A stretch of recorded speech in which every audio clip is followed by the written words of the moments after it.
Ya,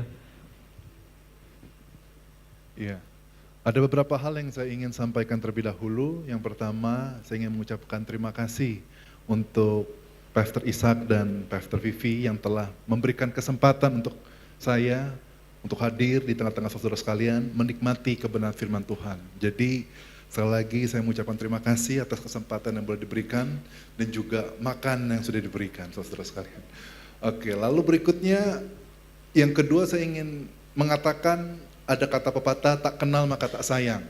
Karena saya ingin dikenal, karena saya ingin disayang oleh saudara sekalian, maka saya ingin memperkenalkan diri terlebih dahulu.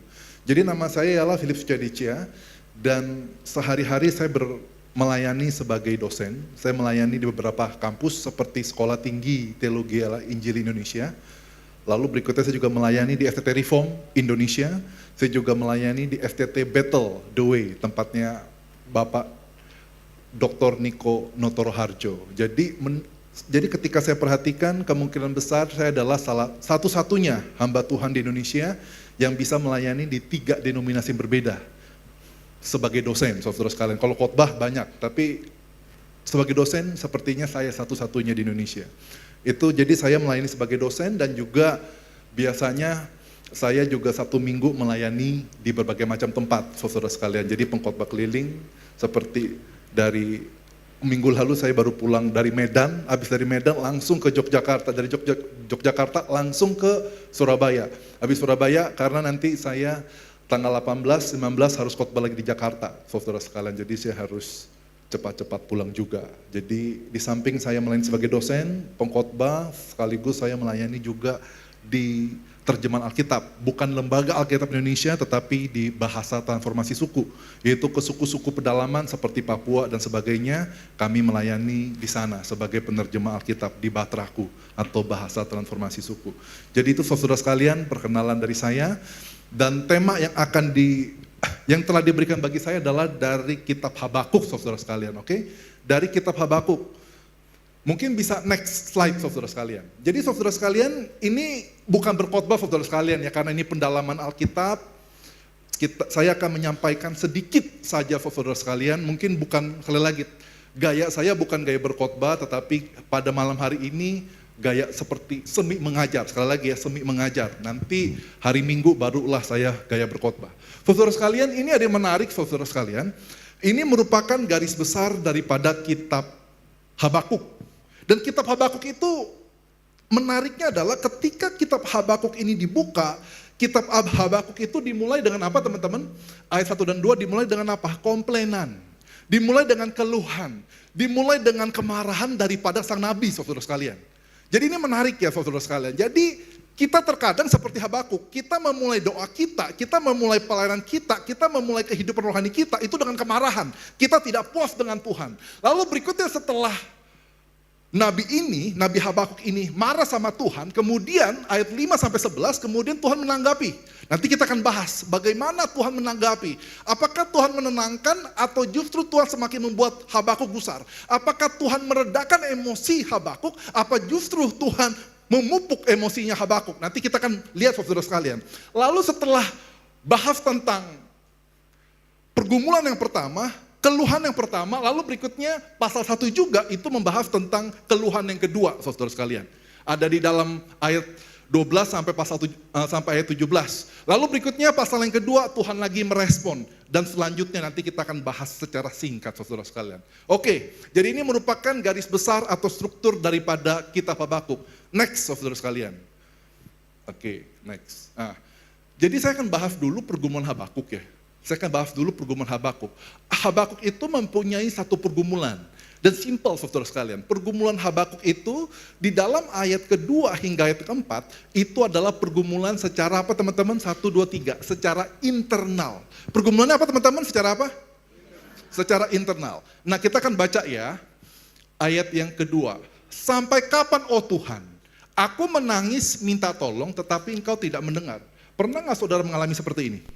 Saudara nangis di hadapan Tuhan, Tuhan tidak mendengar. Saudara berdoa di hadapan Tuhan, Tuhan tidak mendengar. Saudara sudah berpuasa di hadapan Tuhan, Tuhan tidak mendengar. Saudara sudah berpuasa di hadapan Tuhan, Tuhan tetap tidak mendengar. Saudara sudah melayani Tuhan, tetapi Tuhan tetap tidak pernah mendengar doa saudara. Yang menariknya adalah apa? Doa saudara yang melayani Tuhan tidak didengar, tetapi doa orang lain Tuhan dengar. Kita mendoakan orang lain didengar doanya. Tapi kita berdoa untuk diri kita sendiri, Tuhan tidak mendengar doa kita. Ada yang seperti ini saudara sekalian? Ada? Silakan angkat tangan dong, biar kita solidaritas. Oke, beberapa saudara sekalian. Nah ini yang menarik teman-teman. Jadi menariknya adalah apa? Ternyata Tuhan tidak mendengarkan doa bukan hanya sekedar anak-anaknya. Tetapi ini siapa teman-teman? Habakuk. Habakuk itu siapa teman-teman? 1, 2, 3. Habakuk itu siapa? Nabi. Saudara bayangkan, Nabi aja gak didengerin doanya bos. Nabi lo ini. Nabi, hamba Tuhan, pelayan Tuhan. Ternyata ada kalanya Tuhan tidak mendengar doa bukan hanya anak-anaknya. Tetapi hamba-hambanya. Tetapi pelayan-pelayannya. Tetapi pemilik gerejanya. Tetapi singernya. Tetapi pengkhotbahnya. Tuhan mendengar doa orang lain. Tetapi hambanya sendiri Tuhan tidak mendengarkan. Nah ini dia. Dan dia mengatakan begini, Tuhan kamu mau sampai kapan lagi kamu mendiamkan saya? Karena dia stres. Tiap hari dia berdoa tidak ada perubahan. Tiap hari dia datang ke gereja tidak ada perubahan. Tiap minggu dia kasih pokok doa tidak ada perubahan. Dia sudah berdoa bertahun-tahun, ada perubahan? Tidak pernah ada perubahan seperti ini. Dia stres. Tuhan kenapa ya? Secara internal aku butuh Tuhan. Tapi kenapa Tuhan tidak pernah intervensi? Nah ini dia saudara sekalian. Ayat yang kedua. Tetapi engkau tidak mendengar. Menarik nggak? Katanya kita baca Alkitab, Tuhan selalu mendengar doa anak-anaknya, betul? Tapi kenyataannya, apa yang Alkitab katakan dengan kenyataannya berbeda. Katanya Tuhan selalu menjawab tepat pada waktunya. Tetapi sekarang sudah masuk extra time. Sekarang sudah masuk injury time. Bahkan sekarang sudah berakhir pertandingannya. Tapi Tuhan tetap tidak menjawab saya. Masih mending. Tuhan tidak menjawab. Minimal Tuhan dengar, betul kan? Tapi di sini bilangnya apa? Tuhan bukan hanya tidak menjawab, tetapi Tuhan juga tidak apa? Dengerin aja enggak. Dengerin aja enggak loh. Tuhan seolah-olah tidak peduli dengan keluarga saudara. Seolah-olah Tuhan tidak peduli dengan ekonomi saudara. Seolah-olah Tuhan tidak peduli dengan usaha saudara. Seolah-olah Tuhan tidak peduli dengan gereja saudara. Seolah-olah Tuhan tidak peduli dengan apapun. Tuhan tidak peduli. Karena apa? Karena Tuhan tidak mendengarkan doa saudara sampai selama-lamanya. Selama-lamanya tidak didengarkan. Dicuekin. Apakah saudara saat ini sedang mengalami bahwa Tuhan sedang cuekin saudara? Tidak peduli dengan saudara, tidak mendengar saudara. Sudah mengalami? Ada saudara sekalian? Nggak ada ya, semua merasakan Tuhan begitu peduli, Tuhan begitu dekat dengan saya. Oh, luar biasa ya, saya mengalami, saya sudah berdoa bertahun-tahun, Tuhan masih belum jawab loh. Bayangkan saudara sekalian. Tapi saudara kalau gitu beruntung sekali ya. Iya kan, GBT, gereja beruntung, apa T-nya itu. Oke lanjut. Lalu dikatakan apa? Menariknya apa? Dia bukan hanya menangis. Dia sampai menangis teman-teman. Dia menangis minta tolong. Tetapi apa? Bukan hanya dia menangis minta tolong. Tetapi aku ngapain teman-teman? Sisanya dia ngapain? Aku apa? 1, 2, 3. Lebih kencang. Lebih kencang lagi. 1, 2, 3. Pernah nggak saudara berdoa itu bukan hanya menangis, sampai menangis, tetapi apa? Sampai berteriak. Saudara sampai menjerit-jerit di depan Tuhan. Saudara sampai berlutut. Saudara sampai keluar air mata. Saudara sampai teriak-teriak, sampai suara saudara udah habis. Tetapi apa? Apakah ada jalan keluar? Apakah Tuhan kasih jalan? Apakah Tuhan kasih solusi? Ada teman-teman? Dikatakan apa? Aku berteriak kepada engkau, kekerasan. Tuhan kenapa banyak kekerasan yang terjadi dalam kehidupan aku? Betul nggak? Kita berteriak sama Tuhan, kekerasan. Pernah nggak kita mengalami kemalangan? Pernah nggak kita mengalami kekerasan? Pernah nggak kita mengalami ketidakadilan? Pernah nggak teman-teman? Pernah ya, jangan-jangan saudara yang melakukan ketidakadilan saudara sekalian. Waktu cilaka. Tapi dia mengatakan gini, kekerasan. Tetapi apa? Aku mengalami ketidakadilan, aku mengalami kekerasan, aku mengalami musibah, aku mengalami mujizat. Tetapi apa? Tetapi bukan hanya Tuhan tidak mendengar, tetapi apa? Engkau tidak. Siapa di sini saudara pernah mengandung, punya anak, terus anaknya ini sedang main keluar, kemudian anak ini ditabrak, anak saudara ditabrak oleh mobil, dan anak ini kritis, masuk rumah sakit dan saudara berdoa, Tuhan selamatkan anakku. Tapi ternyata Tuhan tidak menyelamatkan anak saudara. Pernah nggak saudara? Tuhan mengatakan, Tuhan tolong, aku merupakan korban daripada teman rekan bisnis aku. Aku hancur-hancuran, usaha aku hancur-hancuran. Tuhan tolong selamatkan perusahaan kami. Tuhan tolong kasihani orang-orang yang sudah mengikut aku. Tuhan kasihanilah orang-orang yang sudah setia sama aku semenjak mereka masih kecil. Bahkan mereka sudah setia kepada papa aku. Tuhan tolong kasihanilah mereka. Tetapi apa? Tuhan selamatkan nggak perusahaan saudara? Enggak. Pernah nggak saudara seperti ini? Saudara berdoa sama Tuhan, meminta keselamatan, tapi Tuhan tidak menyelamatkan. Pernah saudara sekalian? Pernah? Sama dong kalau gitu kita. Ya kan kita juga sama seperti Habakuk. Habakuk mengatakan, ini semua dialami. Bukan hanya orang yang tidak percaya sama Tuhan, justru ini dialami oleh orang-orang yang melayani Tuhan, yaitu apa? Nabi-nabinya. Ya kan? Lalu berikutnya apa? Kita mau nggak sih, ketika kita ikut sama Tuhan, kita melayani Tuhan, Tuhan menunjukkan kita berkat. Mau nggak teman-teman? Tuhan menunjukkan kita kesembuhan. Amin saudara sekalian. Tuhan memberikan kita jalan keluar. Amin saudara sekalian. Amin ya. Tapi saudara, lihat ayat yang ketiga. Mengapa engkau menunjukkan apa? Iya, bukan berkat bos. Malapetaka. Malapetaka justru ditunjukkan. Masalah ditunjukkan. Kehancuran ditunjukkan. Kebangkrutan yang ditunjukkan. Sakit penyakit yang ditunjukkan. Iya kan? Bukan hanya malapetaka lagi. Lalu berikutnya apa? Dan kesusahan. Engkau memperlihatkan. Dan kesusahan dan kekerasan apa? Di hadapan aku. Ada pertentangan, pertikaian terangkat. Jadi semuanya ada konflik. Kenapa Tuhan seperti ini? Aku bingung Tuhan. Aku datang kepada Engkau. Aku pikir Engkau akan memberikan aku berkat. Tapi justru Engkau memberikan aku masalah. Aku berpikir Engkau akan menyembuhkan aku. Justru Engkau memberikan aku penyakit. Aku pikir Engkau akan memulihkan keluarga aku. Justru Engkau memberikan aku pertikaian. Aku pikirkan Engkau akan memberikan jalan keluar. Tapi Engkau justru memberikan apa? Malapetaka. Kenapa ya Tuhan? Pernah nggak teman-teman seperti ini? Tuh saudara doanya A, malah Tuhan jawabnya B. Cilakanya apa? Tuhan, saudara minta doanya apa teman-teman? Minta doanya jalan keluar, justru Tuhan kasihnya apa? Kasih masalah. Betul saudara sekalian? Pernah nggak saudara ngalamin ayat yang ke 2, 3? Pernah teman-teman? Pernah ya? Oke, terus berikutnya kita lanjutkan ya teman-teman. Oh, mungkin saya minta tim sosial media untuk bukakan LAI ya. Untuk bukan LAI, mungkin ayat yang kelima dari LAI. Kalau misalnya saudara ditanya begini sama Tuhan, siapkan dulu ya, jangan diganti ya. Siapkan dulu Habakuk pasal 1 ayat 5 sampai 11, jangan diganti dulu sampai saya bilang ganti. Kalau saudara bertanya sama Tuhan sampai kapan, saudara mengharapkan Tuhan menjawab apa? Apa? Jawabnya kapan? Jawabnya apa? Sampai kapan? Kalau kita bertanya sama Tuhan, Tuhan sampai kapan? Kita mengharapkan Tuhan, jawabnya apa teman-teman? Segera, oke. Lalu berikutnya dikatakan apa? Mengapa engkau menunjukkan malapetaka? Ketika kita bilang, Tuhan kok kasih aku kesusahan, Tuhan kok kasih aku kemalangan, Tuhan kok kasih aku penderitaan, Tuhan kok kasih aku nggak ada pekerjaan, Tuhan kenapa mengambil pekerjaan aku, mengambil keluarga aku, mengambil pasangan aku, mengapa? Yang kita mau apa teman-teman? Jawabannya apa? Apa? Dikasih alasannya. Atau dikasih jalan keluar, betul nggak teman-teman? Betul kan? Kita minta jalan keluar, betul kan? Tuhan bilang, oke, aku mengerti engkau ada malapetaka, engkau ada kesusahan, engkau ada kekerasan, engkau ada pertentangan, engkau ada pertikaian. Oke, sekarang aku akan berikan kamu berkat, aku akan ubah nasib kamu, aku akan mengubah masa depan kamu, aku akan mengubah segala-galanya. Amin saudara sekalian? Amin. Semangat sekali saudara. Tapi kita lihat dulu saudara sekalian. Oke, ini sekarang ditampilkan. Ditampilkan? Iya, mana ini dia? Belum ditampilkan ini. Ini dia. Ini jadi ayat kelima itu Tuhan yang ngomong. Ayat yang kelima, jadi kan sekali lagi kan, Habakuk itu komplain, ayat yang kedua sampai 4. Terus kemudian Tuhan jawab loh, Tuhan jawab responnya. Tapi menariknya apa? Tuhan tidak menjawab segera. Tadi kan ditanyakan sampai kapan, betul kan? Tuhan tidak kasih tahu waktunya.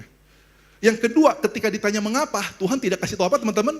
Tuhan tidak kasih tahu solusinya. Tapi dia ngomong begini, lihatlah di antara bangsa-bangsa dan perhatikanlah.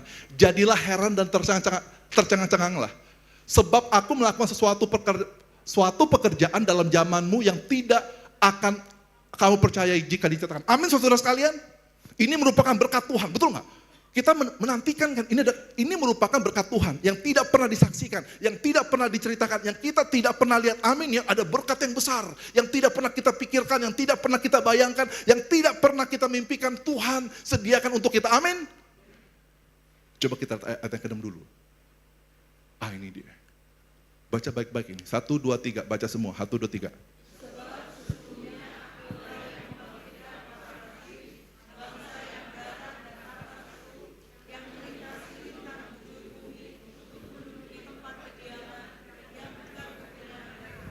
Mateng nggak? Tuhan bukan kasih kita berkat loh. Tuhan bukan kasih kita pemulihan loh. Tuhan bukan kasih kita kesehatan loh. Tetapi apa? Sebab sungguhnya akulah yang membangkitkan orang Kasdim. Orang Kasdim ini apa? Babel. Orang yang jahat itu. Jadi Tuhan ketika kita mengharapkan ada berkat yang spesial, justru Tuhan mengatakan apa? Justru masalah yang kamu hadapi, yang kamu alami, sakit penyakit yang kamu sedang derita, itu sebetulnya apa? Aku yang bangkitkan loh. Cilaka nggak? Bingung nggak kita? Tuhan, kamu kok bukan tolong aku, malahan kamu yang bangkitkan masalah dalam diri aku. Engkau yang bangkitkan masalah dalam keluarga aku. Engkau yang bangkitkan masalah dalam pelayanan aku. Engkau yang bangkitkan masalah di dalam masa depan anakku. Engkau yang bangkitkan masalah dalam pendidikan aku. Engkau yang bangkitkan masalah di dalam pekerjaan aku. Engkau yang bangkitkan masalah di dalam masa depan keluarga kami. Engkau ternyata Tuhan yang bangkitkan. Lalu berikutnya apa? Tuhan yang bangkitkan, menariknya apa? Tuhan bangkitkan bangsa yang gimana teman-teman? Bukan bangsa yang lembut. Bukan bangsa yang baik, betul kan? Ternyata apa teman-teman, Tuhan bangkit apa? Bangsa yang apa? Yang udah yang garang, tangkas lagi. Udah tangkas, garang lagi. Nah ini dia, kita bingung Tuhan, aku udah stres sampai kapan? Aku udah tanya waktunya, aku udah tanya alasannya. Tapi Tuhan ketika aku berdoa, Tuhan jawab. Tapi jawabnya itu lebih menyakitkan. Pernah gak saudara, ketika doa sama Tuhan, Tuhan jawab. Tapi jawaban itu sangat menyakitkan. Jawaban itu sangat tidak kita sukai. Jawaban itu sangat tidak masuk akal. Kok bisa ya Allah yang baik membangkitkan bangsa yang jahat? Kok bisa ya Allah yang baik membangkitkan masa dalam kehidupan kita? Kok bisa ya Allah yang baik membangkitkan bangsa-bangsa yang jahat dalam kehidupan kita? Kok bisa ya? Kok bisa ya Allah yang baik kemudian menghancurkan ekonomi kita? Kok bisa ya? Kok bisa ya? Pernah nggak saudara mengalami seperti ini? Datang sama Tuhan bukan mendapatkan kekuatan, tapi justru mendapatkan kelemahan seperti ini. Memang aku yang bangkitkan loh. Tuhan ngomong begitu, aku yang bangkitkan. Dia down, shock. Betul teman-teman ya? Kalau saudara jadi hamba aku gimana? Apa? Apa? Stres. Ya kan udah Tuhan, gue gak ikut Tuhan lagi deh. Hidup jadi ikut Tuhan kok berat banget nih. Tapi gini, saya mau kasih tahu, ini sekedar sebelum makin stres saudara sekalian nih. Sebelum makin stres saya mau kasih bukannya stres, kasihan ntar makin stres lagi, ntar kita pulang di sini, ntar hari Minggu pas saya khotbah gak ada yang datang lagi. Ini pengkhotbah ini bawa stres doang gitu kan datangnya. Jadi gini, jadi saudara sekalian, ini saya mau kasih mungkin kekuatan sedikit ya. Saya mau kasih kekuatan sedikit ya. Kekuatan sedikit. Jadi gini, saudara di sini siapa yang punya anak kecil? Ada nggak? Ada ya punya anak kecil ya. Saudara kalau punya anak kecil itu mau apapun juga kita lebih banyak turutin apa tidak turutin? Turutin ya? Anak kecil? Kecuali Vivi bilang enggak. Tapi betul ya, tapi begini, ketika kita punya anak yang kecil gitu, masih balita, mungkin masih berapa bulan, dia mau apa, dia nangis apa segala macam kita ikutin, betul ya, kebanyakan kayak gitu. Tapi kalau saudara perhatikan, kalau kita punya anak, siapa di sini sudah punya anak usia 25 ke atas? Ada nggak? Ada, oke. Ketika sudah punya anak 25 tahun ke atas, kita lebih sering bilang tidak apa lebih sering bilang iya kepada dia? Tidak ya? Kenapa Ibu? Kenapa kita lebih sering bilang tidak kepada dia? Jawabannya apa? Karena dia sudah dewasa. Dia harus mencari cara sendiri untuk bisa mendapatkan iyanya. Waktu kecil, dia pengen sesuatu, kita kasih. Karena dia masih belum bisa, dia masih belum sanggup, betul nggak? Tapi kalau sudah dewasa, udah usia 30, 40, dia cari sendiri. Cari sendiri pekerjaan, cari sendiri makannya, cari sendiri, dia mau pergi keluar silakan, ya kan dia mau studi lanjut lagi S3 silakan biayain sendiri, S1 mama biayain, F2 setengah-setengah, S3 kamu biayain sendiri, betul nggak? Jadi karena apa? Karena semakin dewasa, ini menariknya gini teman-teman. Teman-teman gini, ketika Tuhan tidak menjawab kita, ketika Tuhan tidak mempedulikan kita, ketika Tuhan sering bilang tidak kepada kita, itu seringkali apa? Saudara itu sudah cukup dewasa, sampai Tuhan bisa berkata tidak. Ingat ya, hanya anak-anak kecil, yang setiap kali kita doa, Tuhan selalu bilang iya.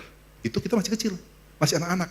Tapi semakin kita dewasa, akan semakin sering kita menemukan Tuhan tidak menjawab doa kita, Tuhan tidak mendengar doa kita, Tuhan tidak peduli dengan kita, dan Tuhan sering berkata apa? Tidak dalam kehidupan kita.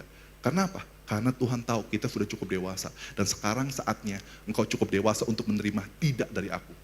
Kalau kita selalu bilang terima iya saja, kita nggak akan pernah dewasa. Ada kalanya di mana Tuhan memperlakukan kita dengan tidak. Kenapa? Karena kita sudah semakin dewasa. Ngerti teman-teman ya? Nah di situ. Oke. sedikit tenangkan saudara sekalian ya. Oke, sekarang kita masuk lagi ke slide-nya. Ini ada kabar buruk lagi. Jadi setelah dia bahas tentang internal, ya kan? Setelah dia bahas internal, dia ada masalah internal, masalah waktu, masalah alasan. Terus dia lari ke Tuhan. Tuhan kasih jawaban nggak? Ternyata Tuhan kasih jawaban. Ternyata jawaban dia, jawaban Tuhan ternyata jawaban yang mengecewakan. Betul nggak teman-teman? Jadi kesimpulannya begini, dia ada masalah internal, dia lari ke Tuhan, Tuhan ternyata penyebab masalah dia, betul ya? Tuhan ternyata penyebab masalah dia, Tuhan yang membangkitkan orang-orang Kasdim, Tuhan yang membangkitkan orang-orang Babel, Tuhan yang membangkitkan orang-orang jahat. Jadi ketika ada masalah internal, dia lari ke Tuhan, justru bukan mendapatkan kelepasan, justru mendapatkan apa teman-teman? Mendapatkan masalah spiritual. Dengar ya teman-teman ya. Ketika dia ada masalah internal, dia lari ke Tuhan, bukan mendapatkan solusi secara spiritual, justru dia mendapatkan masalah yang baru, yaitu apa? Masalah secara spiritual. Jadi ini ada dua masalah nih, betul ya? Yang pertama masalah internal, yang kedua masalah spiritual, betul kan? Lalu berikutnya setelah masalah internal, masalah spiritual, lalu berikutnya masalah yang ketiga, masalah eksternal. Dikatakan begini, ya kan? Yang ketiga, kudus kedua matamu untuk melihat kejahatan dan untuk menatap bahaya. Engkau tidak mampu. Mengapa engkau menatap orang lalim? Engkau berdiam diri ketika orang fasik menelan orang benar dari hadapanmu.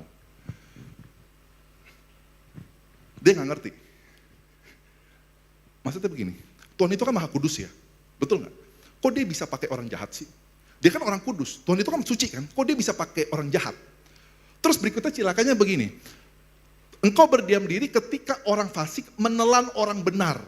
Pernah nggak saudara melihat, kita udah setia sama Tuhan, kita udah ke gereja, kita udah melayani, kita udah all out buat Tuhan, kita sudah menjadi orang benar. Justru kita tertindas, tapi orang jahat, orang yang fasik, kekelap, yang hidupnya berantakan, yang punya istri simpanan begitu banyak, yang selingkuh segala macam, justru hidupnya lebih diberkati daripada kita. Pernah nggak teman-teman ketemu orang seperti itu? Pernah ya? Semangat sekali saudara. Saudara mungkin sakit hati kali. Sama juga saudara sekalian. Ini Habakuk sakit hati loh. Iya kan? Ini sakit hati loh Habakuk. Habakuk bukan hanya ya bukan hanya berbeda dari kita, tetapi dia sama seperti kita. Dia sakit hati, Tuhan.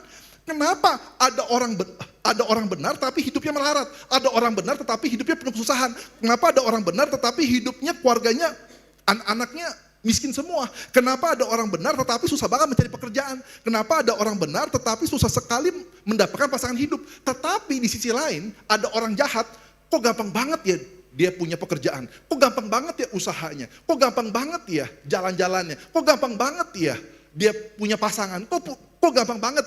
Kok gampang sekali ya dia punya koneksi? Betul nggak? Kok bisa ya? Ah, itu ada masalah pertama, betul kan? Ketika orang benar sengsara dan orang fasik diberkati Tuhan, cilakanya apa? Itu bukan masalah pertama saja, tetapi ada masalah yang kedua. Oke lah, nggak masalah. Kalau orang benar sengsara nggak masalah. Itu meskipun itu berat sih buat saya, gitu kan. Terus ada orang jahat lebih sukses, nggak masalah juga. Meskipun itu berat buat saya, nggak apa-apa. Tapi kok bisa ya orang jahat ini justru menganiaya orang fasik? Ngerti nggak? Kenapa orang jahat tidak menganiaya orang jahat saja? Kenapa tidak orang jahat yang kaya menganiaya orang jahat yang miskin? Betul ya? Kenapa harus orang jahat ini yang menelan saya? Nah, ini dia, Habakuk bingung. Kenapa harus orang jahat berkuasa? Itu udah berat.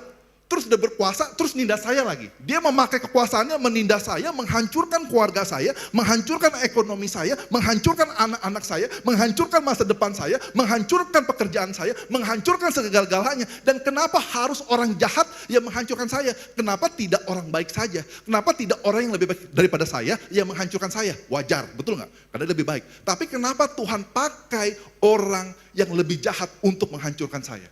Bingung nggak teman-teman? Bingung kan? Kebanyakan bos saudara orang fasik atau orang benar? Ada nggak? Kebanyakan bos saudara orang fasik atau orang benar? Hah? Orang benar. Puji Tuhan. Ada bos orang fasik? Jangan angkat tangan, nanti ketahuan. Nanti langsung dicek. Langsung masuk sosial media, oh ini mengatakan nih bosnya fasik gitu kan. Malah dipecat begitu kan. Dan kita bingung, kenapa ya? Kita ada masalah eksternal, kenapa orang-orang jahat, orang-orang yang setia sama Tuhan, orang-orang selingkuh justru hidupnya lebih enak, betul nggak? Dan kita mengatakan kalau gitu kita nggak usah ikut Tuhan aja, kita nggak usah ke gereja aja. Nah ini ada permasalahan apa? Pertama internal, Masalah waktu dan alasan. Yang kedua, masalah Tuhan, secara spiritual, datang ke Tuhan. Justru Tuhanlah penyebab masalah kita. Yang ketiga, ketika kita lihat sekeliling, ternyata orang-orang di sekitar kita yang lebih jahat, justru lebih diberkati dan menguasai kita, menghancurkan kita. Itu bingung tuh, ada 3 masalah. Betul teman-teman ya? Oke, lalu berikutnya, kita lihat lagi nih teman-teman. Di dalam, mungkin tampilkan LAI-nya, di dalam jawaban Tuhan bagaimana? Di dalam Habakuk 2 ayat yang ke-8. Habakuk 2 ayat yang ke-8. Jadi setelah dia komplain lagi, dia ngomong begini. Akhirnya Tuhan ngomong begini. Karena engkau telah menjarah, engkaunya itu kepada Babel, karena engkau telah menjarah banyak suku bangsa, maka bangsa-bangsa yang tertinggal akan menjarah engkau. Iya kan? Jadi bangsa-bangsa lain nanti akan menghukum Babel. Karena darah manusia yang tertumpah itu dan karena kekerasan terhadap negeri, kota dan seluruh penduduknya. Kesimpulannya apa? Tuhan mengatakan gini, oke, sekarang orang jahat memang berkuasa atas engkau, memang orang jahat diberkati, memang orang jahat itu punya power, memang orang jahat itu punya koneksi, memang orang jahat itu punya uang, dan orang jahat ini menguasai engkau, betul ya? Tetapi Tuhan mengatakan apa? Ini menarik.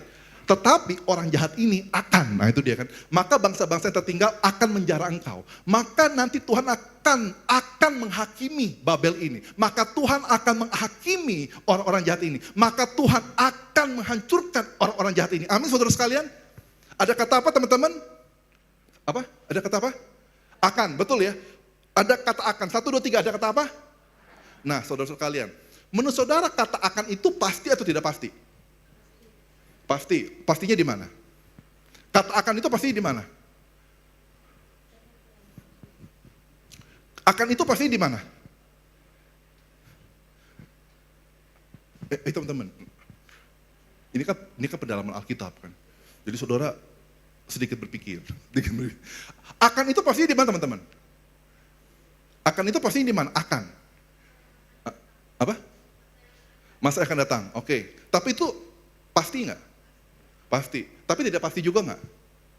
Kenapa tidak pasti? Hah? Kenapa? Nah gini. Jadi menariknya adalah apa? Ini yang paling kita berat teman-teman. Saudara percaya nggak Tuhan akan memulihkan saudara? Percaya ya? Ada masalahnya, ada berkatnya. Kalau Tuhan mengatakan kepada kita akan, itu ada kepastian, betul ada kepastian. Kepastian apa? Itu kepastian penggenapan. Penggenapannya pasti, betul teman-teman ya. Tuhan pasti akan menyembuhkan kita. Tuhan akan memulihkan kita. Tuhan akan membukakan buat kita. Tuhan akan menyediakan buat kita. Tuhan akan, itu pasti. Jadi itu penggenapan itu udah pasti. Betul teman-teman? Tapi ada hal yang tidak pasti, itu apa? Waktunya. Kita nggak tahu waktu penggenapannya kapan. Kapan Tuhan sembuhkan kita?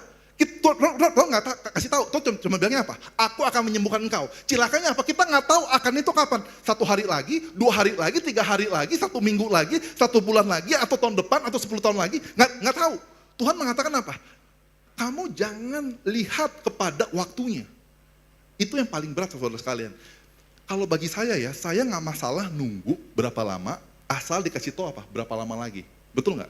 Kalau misalnya kamu jemput saya, misalnya kita mau ketemuan, terus kemudian kamu tiba-tiba WA saya, sorry saya lagi di jalan kena macet, bisa nggak Bapak tunggu sekitar 10 menit lagi? Atau mengatakan apa? Saya mungkin sekitar 10 menit lagi nyampe. Enak nggak saya nunggunya?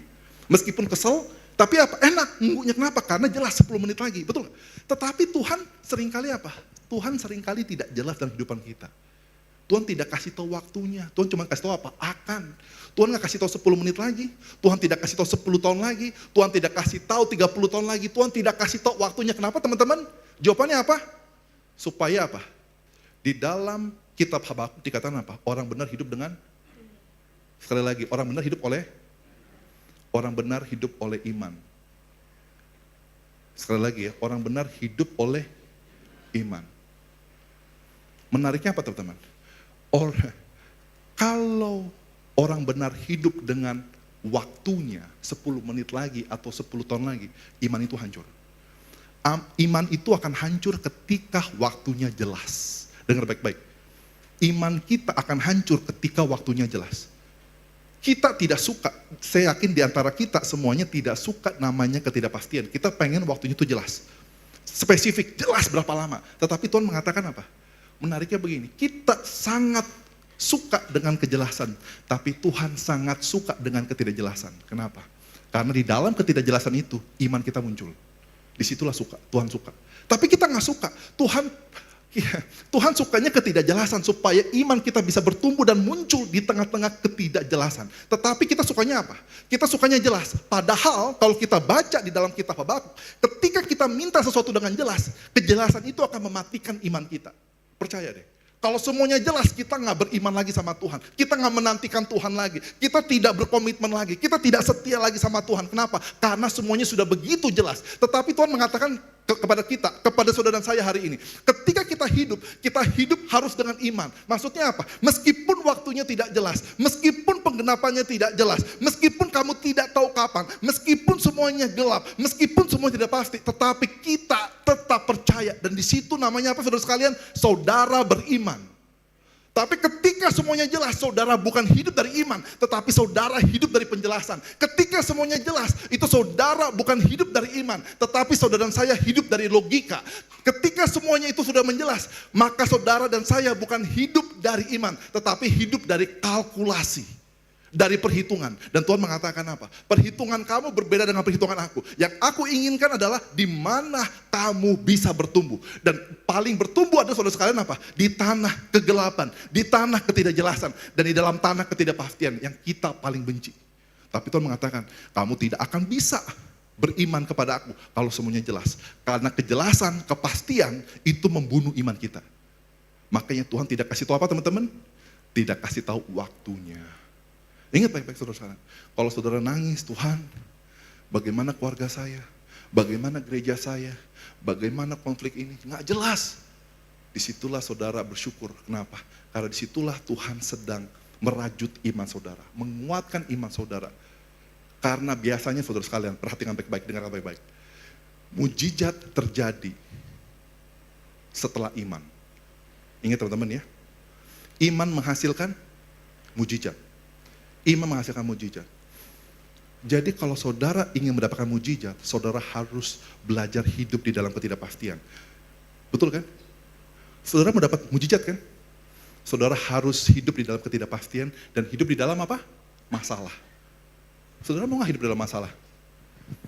Nggak usah ada masalah aja, hidup saya udah penuh masalah Pak. Masalah nama tengah saya Pak. Philip masalah Cia gitu kan.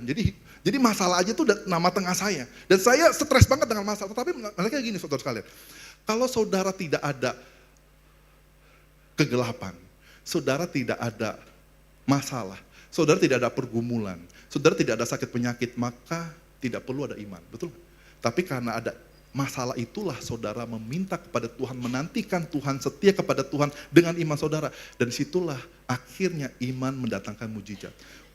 Dengan kata lain, untuk ada mujizat, saudara sudah apa saudara sekalian? Masalah dulu. Kalau nggak ada masalah, apa yang mau dikasih mujizat? Logikanya begitu kan. Kalau semuanya baik-baik saja, apa yang mau dikasih mujizat? Apa yang menemukan terobosan? Apa yang mau melihat tangan Tuhan yang begitu luar biasa? Enggak saudara sekalian. Makanya Tuhan mengatakan apa teman-teman? Kamu berjalan dengan iman. Meskipun logika kamu nggak masuk, meskipun perhitungan kamu nggak masuk, meskipun kalkulasi kamu nggak masuk, tapi kamu hidup dari iman. Meskipun waktunya tidak jelas. Oke, lanjutkan saudara sekalian di slide-nya. Oh ya saudara sekalian, kalau misalnya ada yang mau bertanya silakan ya, angkat tangan. Oke, next. Nah, jadi ada pergumulan saudara sekalian. Pergumulan Habakuk itu ada 3, internal, spiritual, maupun secara eksternal. Betul ya, lengkap dia. Semua masalah ada. Pernah nggak saudara mengalami seperti itu? Kanan, kiri, depan, belakang, atas, bawah, semuanya masalah semua. Nah, ini dia Habakuk. Tapi akhirnya ketika Tuhan merespon dia, menariknya Habakuk mengatakan seperti ini. Iya kan? Nah, ini menarik nih. Ayat 16 ya. Aku telah mendengar dan perutku gemetar, pada suara bibir-bibirku bergetar. Busuk telah datang ke dalam tulang-tulangku dan di dalam aku. Aku gemetar karena aku harus beristirahat di dalam hari apa? Nah itu dia. Saudara suka atau tidak suka, masa-masa ini adalah masa-masa susah. Ingat ya. Saudara suka nggak suka, masa-masa ini adalah masa-masa susah. Kenapa? Karena pertama, dolar sudah tembus 18.000 loh. Betul kan?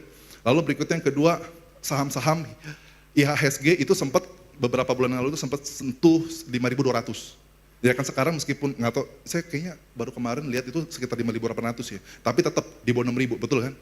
Lalu berikutnya saudara lihat saham, ya. Jadi saudara lihat harga barang-barang semua naik, betul kan? Saya suka makan apa saudara sekalian? Saya paling suka itu ada 2 makanan.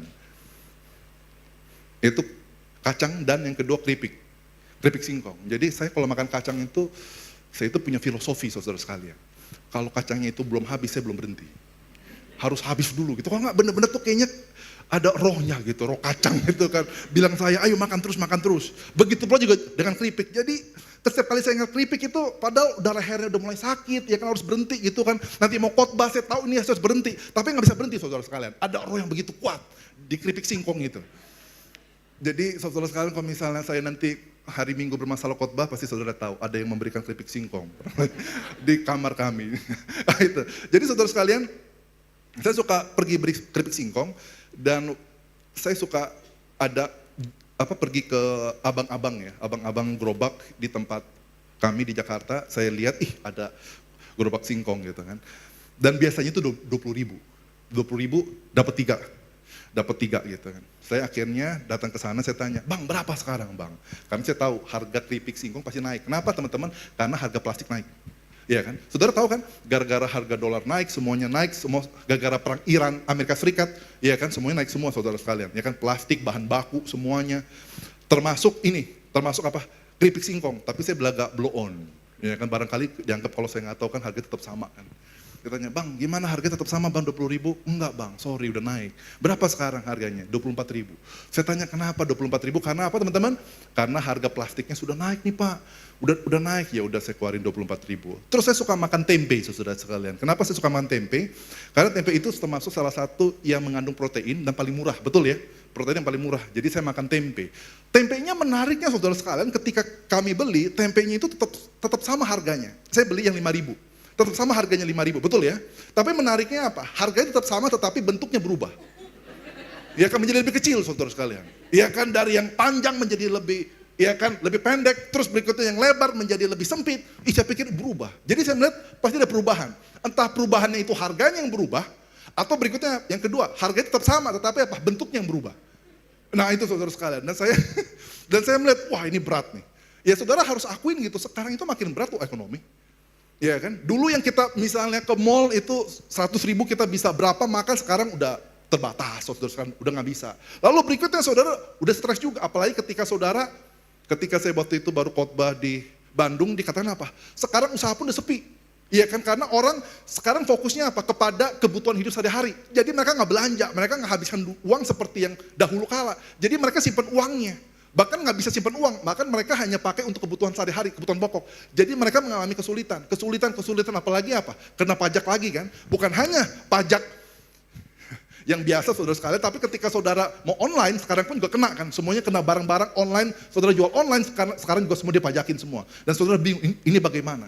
Ya kan, terus uang sekolah anak naik juga. Dan saudara juga bingung, ini bagaimana? Asuransi ternyata sekarang naik juga, semuanya naik. Dan saudara berkata, Tuhan bagaimana aku bisa bertahan, betul nggak? Sedangkan orang yang fasik, lebih kaya, tambah kaya.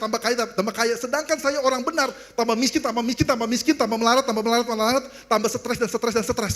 Tetapi Tuhan mengatakan apa teman-teman? Dikatakan apa ini dia? Aku gemetar. Kenapa teman-teman? Kenapa? Habakuk itu gemetar, kenapa? Aku harus beristirahat. Istirahat di mana teman-teman? Menariknya apa teman-teman? Jadi kita bukan beristirahat ketika hari sudah tenang. Kita beristirahat bukan ketika hari sudah selesai. Kita istirahat bukan ketika masalah kita sudah berakhir. Tetapi apa? Saudara harus belajar, dengar baik-baik, seperti Habakuk. Harus belajar apa? Beristirahat di hari kesusahan saudara. Tapi saya nggak bisa istirahat, saya panik. Nggak ada uang, gimana saya bisa istirahat? Di situ Tuhan bilang, kalau kamu masih panik, ketika kamu nggak ada uang, berarti kamu hidup dari uang, bukan dari iman. Karena iman memampukan kamu tetap beristirahat di hari kesusahan kamu. Iman tetap bisa membantu kamu beristirahat, meskipun kamu gemetar. Iman tetap mampu membuat kita bisa beristirahat di hari kekurangan kita. Iman tetap masih bisa kita beristirahat di saat kita tidak tahu masa depan kita. Iman memampukan kita untuk beristirahat di hari ketidakjelasan kita. Iman tetap memampukan kita beristirahat di hari kita mencari pekerjaan, betul nggak? Maaf Bapak Ibu, dulu angkatan saya, Kalau kita F2, gampang banget dapat pekerjaan. Betul kan? Siapa saudara sekalian? Ya kan? Yang F2 gitu. Bahkan, celakanya sekarang apa saudara sekalian? Sekarang F2 tuh nggak menjamin pekerjaan loh. Dan saya, sebelum perang Iran dan Amerika ini, bahkan saya ketemu ada satu pengusaha yang punya villa di Bali, dan dia mengatakan kepada kami, boleh nggak mencarikan pekerjaan untuk anaknya? Saya tanya, anak bapak itu seperti apa? Latar belakang pendidikannya. Ternyata S1-nya dari Inggris, S2-nya dari Inggris. S2-nya dari Inggris psikologi, dan berikutnya, F2 lagi berikutnya, dari Indonesia di mana? Di Atmajaya, Jakarta. Bayangkan lu sudah punya 2 F2, satu dari Inggris, satu dari Indonesia. Dapat pekerjaan nggak? Enggak bos. Saudara harus sadar loh, bahkan saya tahu ada teman-teman yang sudah S3 dari luar negeri pun nggak dapat pekerjaan. Sekarang lagi beratnya minta ampun loh. Dan saudara, jujur kebanyakan dari kita adalah apa? Kalau kita tahu realita ini, kita nggak bisa istirahat loh. Kita nggak bisa istirahat loh, kita stres loh. Kita nggak bisa tidur loh. Kita harus minum obat tidur loh. Lihat anak kita udah punya S2, udah punya S3, masih mengangguran, nggak punya pekerjaan, nggak punya pasangan hidup, dan kita mau marahin dia, kasihan, dia jadi stres. Terus kita nggak marahin kitanya yang stres, kita butuh keluarkan, dan kita sama-sama stres. Dan saudara tahu nggak? Sekarang adalah masa-masa di mana kita lagi mengalami kesulitan, kita mengalami kesusahan, kita mengalami tekanan. Dan saudara kalau nggak punya iman, kalau saudara nggak percaya sama Tuhan, kalau saudara tetap tidak datang kepada Tuhan, saudara ambruk, percaya sama saya, ambruk. Makanya kenapa kita masih bisa beristirahat, kita masih bisa tidur meskipun kita nggak punya uang, kita masih bisa tidur di saat kita makan terbatas, kita masih bisa tidur di saat anak kita bingung kerjaannya bagaimana. Kenapa kita masih bisa tidur? Bukan karena kekuatan kita, tapi karena iman. Tuhan mengatakan, aku yang menjaga semuanya, engkau hanya percaya sama aku. Itu berat loh. Dan makanya saudara sekalian, saya juga salah satunya kenapa saya nggak sabar pulang cepat-cepat ke Jakarta. Jujur ya, salah satunya apa? Karena saya itu kalau pulang di Jakarta, saya itu ada laptop, ada monitor lagi satu, dan saya itu bisa saat teduh bisa baca Alkitab itu sehari itu bisa 2 jam. Istri saya bisa lihat. Saya benar-benar kata demi kata saya perhatikan, saya baca, dan itu nguatin saya.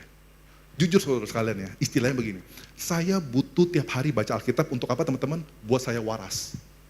Bener loh, karena dunia ini kita buka sedikit, ya kan, YouTube, Instagram, itu begitu banyak masalah. Gempa bumi lah, perang lah, terus berikutnya, ada kebijakan-kebijakan pemerintah lah, salah bicara, semuanya jadi hancur semua.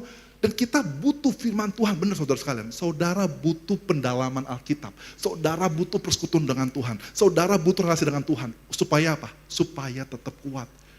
Saya nggak kuat loh, benar. Saya aja nggak kuat loh, tanpa firman Tuhan. Jadi saya mengajak saudara sekalian, jangan puas hanya datang ke gereja seminggu sekali. Tapi datang. Sebanyak mungkin saudara bisa datang, saudara datang. Kenapa?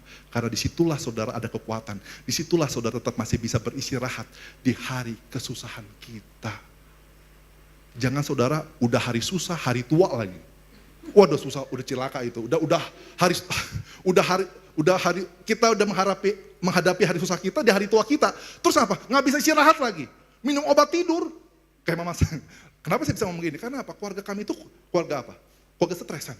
Benar. Jadi mama saya itu seperti mama saya. Kita itu pikirnya terlalu panjang dan terlalu cepat stres, terlalu cepat khawatir. Beda dengan papa saya itu ada masalah apapun, yang penting dia kena bantal kepala dia, langsung tidur. Mama saya sampai bilang, kamu kok bisa ya tidur di tengah-tengah tekanan kayak begini, tidur langsung, HP ngorok saudara sekalian sampai pagi. Tapi kita stres gitu, dan akhirnya benar saya mikir, Tuhan, iya benar saudara sekalian. Kita jangan sampai udah hari tua, itulah hari kesusahan kita, dan kita nggak bisa tidur lagi.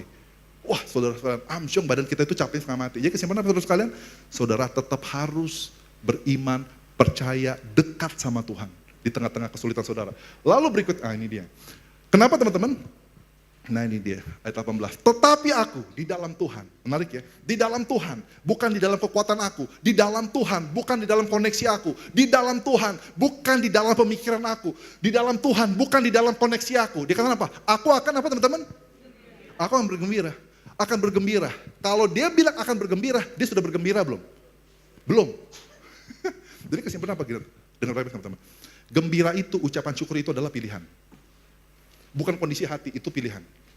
Saudara mau bergembira apa enggak di tengah-tengah kesulitan saudara? Saudara tetap mau bersyukur enggak di tengah-tengah kesulitan saudara? Saudara tetap masih memuji Tuhan enggak di tengah-tengah kesulitan saudara? Jadi kesimpulannya apa? Bergembira, memuji Tuhan, bersukacita, itu adalah apa? Pilihan. Aku akan bergembira seperti ini. Aku akan bergembira. Lalu berikutnya apa? Aku akan bersukacita di dalam Tuhan, keselamatanku. Aku akan tetap, meskipun aku masih belum melihat keselamatan dari Tuhan, tapi aku tetap mau bersukacita. Dan saya ingin menutup dengan seperti ini, teman-teman. Sekali lagi tadi saya katakan, keluarga kami itu adalah keluarga saya ya. Bukan keluarga istri, keluarga saya. Keluarga saya itu adalah keluarga yang negatifan. Semua pikir negatif, semua pikir negatif, negatif, negatif. Ada teman-teman seperti saya? Mari kita sama-sama, kita saling... Biasanya orang Chinese, saudara sekalian. Orang Chinese itu masalahnya banyak sekali, saudara sekalian. Ada, mari kita sama-sama kita berdoa. Dan menariknya apa teman-teman? Di samping saya terus mencoba, di samping saya terus membaca Alkitab, saudara sekalian, untuk menguatkan iman saya, menariknya apa? Ketika saya stres, saudara sekalian, tentang kehidupan, masa depan, dan segala macam, menariknya apa? Saya itu tiap hari itu saya coba nge-gym. Jadi nge-gym itu membuat saya itu jadi tetap sehat lah ya, mengeluarkan emosi negatif. Tapi ketika saya nge-gym, saudara sekalian, saya itu jalan kaki dari tempat saya, kemudian ke tempat gym itu sekitar bisa 20 menitan, 25 menit. Dan menariknya 20 menit itu, kan saya bisa ngelakuin apapun kan, bisa dengar musik, ya kan, bisa telepon orang atau apa. Tapi menariknya apa? Saya selalu, kalau saya pergi sendiri ya, apa yang saya lakukan? Ini saya nggak bohong. Tiap hari saya ngelakuin apa? Setiap kali saya pergi ke gym, saya selalu mengucap syukur. List apa ucapan syukur. Saya mengucap syukur gitu. Kenapa teman-teman? Karena ketika kita mengucap syukur, meskipun masalah kita masih ada, tapi kita sudah ada kelegaan. Percaya sama saya. Percaya saudara sekalian, kalau misal saudara benci dengan pasangan saudara, benci banget gitu kan dengan pasangan saudara, yang saudara kenal adalah apa? Sebelum saudara tidur, saudara mengucap syukur sama pasangan saudara. Meskipun dia tetap masih ada negatifnya, tapi ketika saudara bergembira, ketika saudara bersukacita, ketika saudara mengucap syukur, itu berbeda loh. Jadi gini, jangan menghadapi masalah dengan hati yang bermasalah. Ingat ya, sekali lagi ya, jangan menghadapi masalah dengan hati yang bermasalah, tapi hadapilah masalah dengan hati yang bersukacita. Hadapilah masalah dengan hati yang bergembira. Hadapilah masalah dengan hati yang bersyukur. Itu akan jauh lebih ringan. Jangan menghadapi masalah dengan hati yang bermasalah. Hilangkan hati yang bermasalah itu dengan bersyukur. Sebelum saudara tidur, bersyukurlah kepada Tuhan. Apa yang Tuhan sudah berikan. Meskipun saudara capek, meskipun saudara ada masalah, bersyukurlah. Dan saya pernah ketika saya di Amerika Serikat. Ketika di Amerika Serikat, saya pernah begini. Saya pernah bersyukur, satu hari itu cuma satu dong ucapan syukur saya. Kenapa? Karena di hari itu saya ada 30 masalah. Saya nggak bohong. Hari itu saya ada 30 masalah yang berbeda. Dan saya bilang, nasib saya sial banget ya. Satu hari aja 30 masalah yang berbeda. Tapi menariknya apa? Saya tetap bersyukur. Tuh nggak bersyukur saya bilangnya apa? Saya ngomong begini nih.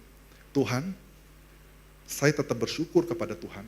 Meskipun saya tidak mempunyai alasan apapun untuk bersyukur. Tapi saya mengucap syukur. Meskipun saya tidak punya alasan untuk bersyukur, tapi saya masih bisa dimampukan untuk tetap bersyukur. Di situ saya tenang. Meskipun saudara nggak punya alasan untuk bersyukur, tetaplah bersyukur.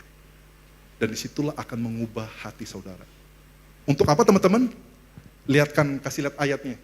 LAI, coba LAI. Untuk apa saudara sekalian, saudara bersyukur di dalam Habakuk 3:17. Habakuk 3:17. Nah ini dia. Sekalipun pohon ara tidak berbunga, betul kan? Pohon ara tidak berbunga, pohon anggur tidak berbuah, hasil pohon zaitun mengecewakan. Sekalipun ladang-ladang tidak menghasilkan bahan makanan, kambing domba terhalau dari kurungan, dan tidak ada lembu. Kesimpulannya apa? Meskipun keadaan kita mengecewakan, meskipun keadaan kita tidak menghasilkan, meskipun doa kita tidak dijawab, tetapi apa? Aku tetap bersyukur. Kenapa? Karena bersyukur itu adalah pilihan. Jangan menghadapi masalah dengan hati bermasalah, tapi menghadapi masalah dengan hati yang bersyukur. Ada pertanyaan saudara sekalian, tanggapan? Kita sudah hampir 100 menit ya.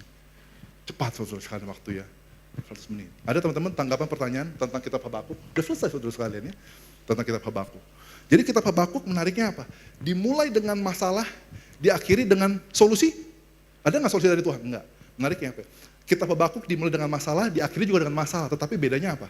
Dimulai dengan komplainan, diakhiri dengan apa? Bersukacita. Jadi dalam kitab Habakuk, yang berubah itu bukan Tuhannya. Betul kan? Bukan Tuhan yang berubah, tapi apa? Habakuknya. Ketika dia datang dengan kemarahan, pulang dengan sukacita. Ketika dia datang dengan kecewaan, pulang dengan ucapan syukur. Saudara seperti itu juga. Saudara datang dengan masalah, dengan pergumulan, dengan sakit penyakit, dengan kelemahan, tetapi ketika saudara pulang, meskipun belum berubah itu masalah, tetapi saudara pulang dengan ucapan syukur dan dengan iman kepada Tuhan. Berikan kemuliaan buat Tuhan, saudara sekalian. Oke, teman-teman, ada tanggapan? Pertanyaan maksudnya? Tidak ada? Oke, tidak ada ya. Kalau tidak ada, mari kita akhiri dengan doa. Ya kan, karena sudah jam 8.15, udah hampir 2 jam. Oke. Mari kita tundukkan kepala, kita berdoa. Tuhan, kami mengucap syukur jikalau kami pada malam hari ini kami boleh belajar tentang kitab Habakuk secara singkat. Tuhan, kami tahu kehidupan kami seringkali begitu berat secara internal, secara spiritual maupun secara eksternal. Tetapi Tuhan mengajarkan kepada kami bahwa kami tetap mampu menjalani hidup kami dengan iman. Dan bahkan dengan ucapan syukur. Kami rindu ya Bapak, meskipun kami ada masalah, meskipun kami ada kekecewaan, meskipun kami ada sakit penyakit, meskipun kami ada kekhawatiran, meskipun kami ada penderitaan, tetapi Tuhan ajar kami supaya kami tetap mampu beristirahat di hari kesusahan kami. Karena kami percaya kepada Tuhan dan kami senantiasa bersuka cita bahwa Tuhan itu senantiasa baik apapun masalah yang sedang kami alami. Terima kasih ya Bapak. Materaikan firman Tuhan ini dalam hati kami sudah berdoa dan mengucap syukur padamu. Amin.